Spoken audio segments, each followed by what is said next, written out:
नमस्कार दोस्तों, आप सभी का स्वागत है हमारे चैनल में। दोस्तों, जर्मनी का अत्याधुनिक तकनीक से लैस एक टैंक है जिसका नाम लेपर्ड टैंक रखा गया है और इसे बेहद ही खतरनाक टैंक के रूप में जाना जाता है, जिसका इस्तेमाल बेहद ही खतरनाक है दुश्मन की सेना के लिए।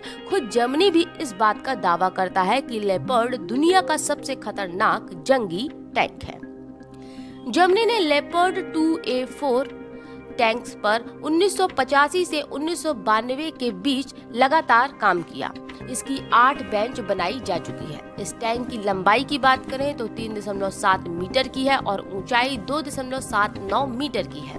वहीं गहराई की बात करें तो ये टैंक 3 मीटर गहराई को आराम से पार कर सकता है और इसे चलाने के लिए 4 लोगों की ही जरूरत होती है। लेपर्ड 2A4 टैंक का वजन आपको बताएं तो 52 टन का होता है। इसकी अधिकतम गति 68 किलोमीटर प्रति घंटा की होती है। वहीं बैक गियर में यह 31 किलोमीटर प्रति घंटा की रफ्तार से चलता है और युद्ध के दौरान इसमें 1160 लीटर का फ्यूल भी डलता है।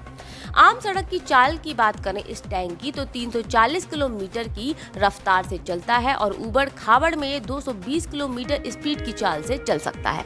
इसमें 2 मशीन गन का भी इस्तेमाल किया जा सकता है जो 1 मिनट में 4750 राउंड फायर कर सकती है।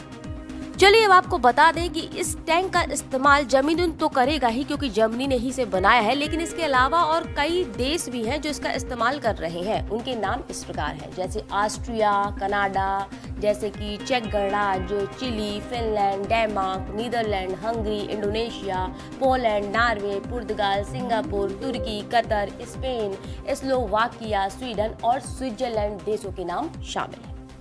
अब तक लेपर्ड टैंक के 15 वेरिएंट बनाए जा चुके हैं जिन्हें समय समय पर अपडेट भी किया जाता है। इस प्रकार अब तक कुल मिलाकर 3600 लेपर्ड टैंक्स बनाए गए हैं। तो वहीं रूस और यूक्रेन के बीच अभी भी युद्ध जारी है और इस तरह का चलता रहा तो जल्द ही अपना 1 साल भी पूरा कर लेगा। वहीं अमेरिका समेत कई पश्चिमी देशों ने रूस के खिलाफ लड़ाई में यूक्रेन का साथ देने के लिए युद्ध टैंक हो या हथियार हो या फिर आर्थिक मदद हो, हर तरह से की है और कर भी रहे हैं। तो इसी बीच पश्चिमी सहयोगी देश जर्मनी पर यूक्रेन को अपना लेपर्ड 2 जंगी टैंक देने का भारी दबाव भी बना रहे हैं। यह टैंक रूसी आक्रमण के खिलाफ महत्वपूर्ण प्रभाव डाल सकता है।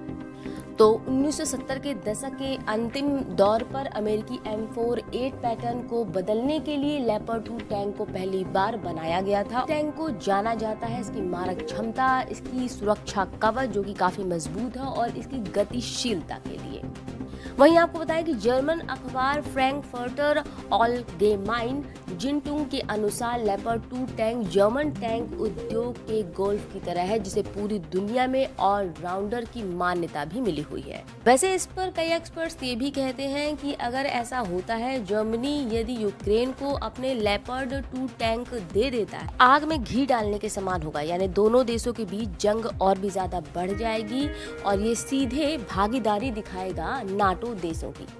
और रूस ने पहले ही इस बात की चेतावनी दी थी कि अगर नाटो उच्च तकनीक वाले हथियारों को तैनात करेगा तो यह बेहद ही खतरनाक स्थिति होगी। दोनों देशों के बीच लड़ाई में यूरोपीय देश और अमेरिका सोवियत संघ के खिलाफ लगातार यूक्रेन को सहयोग कर रहे हैं और इसी बीच ये भी खबर है कि अमेरिका यूक्रेन को जो F-16 लड़ाकू विमान देने वाला था उस करार से पीछे हटा है। ये निर्णय बाइडेन की तरफ से तब आया जब यूक्रेन के राष्ट्रपति जेलेंस्की ने कहा कि वे रूसी हमले का बदला लगातार ले रहे हैं। मीडिया खबरों की बात करें तो पिछले समय ही कुछ दिनों पहले ही पश्चिमी देशों की तरफ से यूक्रेन को सैकड़ों अत्याधुनिक टैंक और बख्तर बंद गाड़ियों की डिलीवरी की जा चुकी है। वहीं जर्मनी की मीडिया के अनुसार वहां के चांसलर ओलाफ शोल्ज ने यूक्रेन को लेपर्ड 2 टैंक देने की बात पर सहमति जताई है। तो वहीं स्काई न्यूज की बात करें तो जर्मन सरकार ने यूक्रेन में कई लेपर्ड टैंक भेजने का निर्णय भी लिया है कि अगर ये टैंक यूक्रेन को मिल जाएगा लेपर्ड 2 तो वो रूस को कड़ी टक्कर दे पाएगा। इस खबर में इतना ही और खबर के लिए जुड़े रहे हमारे चैनल एंड हमारे चैनल